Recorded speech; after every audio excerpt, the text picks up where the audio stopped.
But the plan goes like this.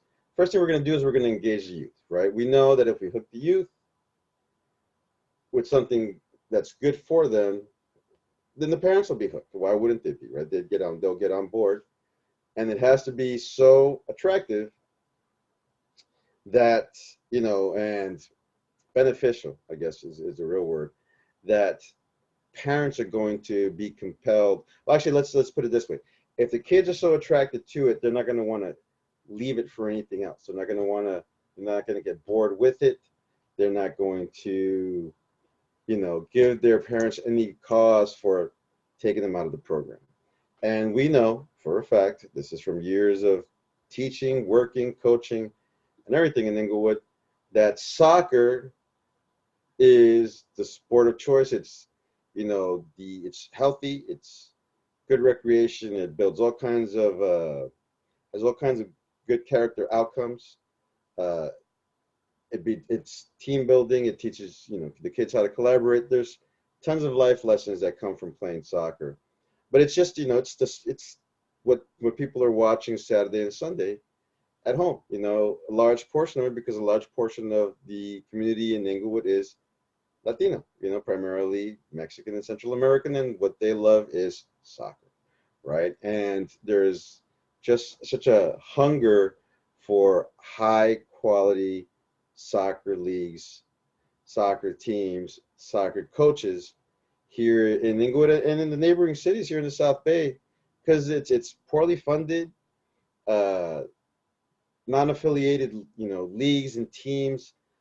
You know, they're not, applying the highest standards. A lot of it is about the income. It's not about the development of community, not about the development of great soccer players, or not development of professionals or professional teams. It's just about, it's a business for people. It's their small business, and it might even be their side gig, their Saturday league, and so they're not, investing. They're giving just enough so that people won't complain, because when you're working class and like there's this Lexus commercial that says, "Not more than you deserve, just more than you're used to," right? And that's what they're used to, so they're not asking for more, right? Not like,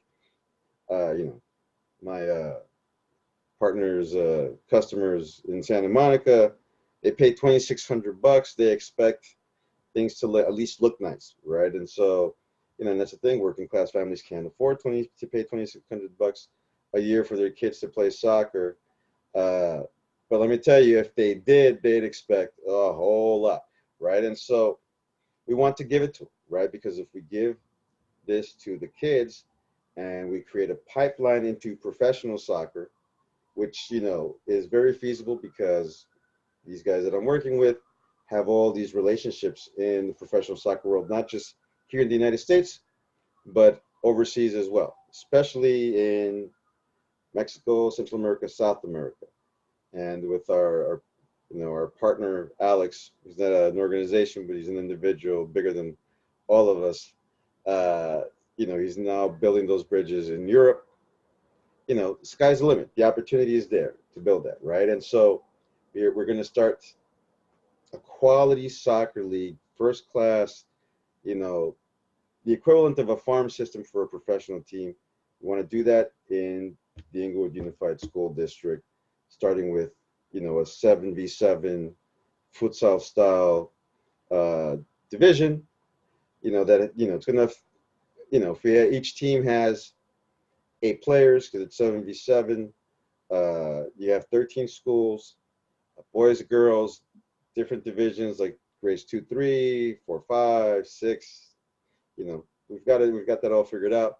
We're looking at touching at least in 1 year about 700 students, right? And that's 700 families with siblings, right? And so we want these kids to just get hooked on nice gear, professional training, not training to be a professional, but professional training, certified coaches, and get them hooked, right? Like, oh, this is for real. I could one day, and if one day we have to tell you, you're just not going to be a professional soccer player, then we transition into professional careers within professional soccer, right? We've already got that figured out, which means that, we have to have a program to develop professional coaches as well, because that would be the next thing that comes to mind when you think about what profession could I fulfill. But you got to have a legal team, you got to have financial teams, there's business development, all that, right? But that's where we're starting, and get the kids hooked. Parents are going to follow, just to be in the presence of quality soccer play, quality soccer training, quality soccer organization in the district that right now is struggling to have anything stand out as quality. I mean, there's the decline in enrollment. I think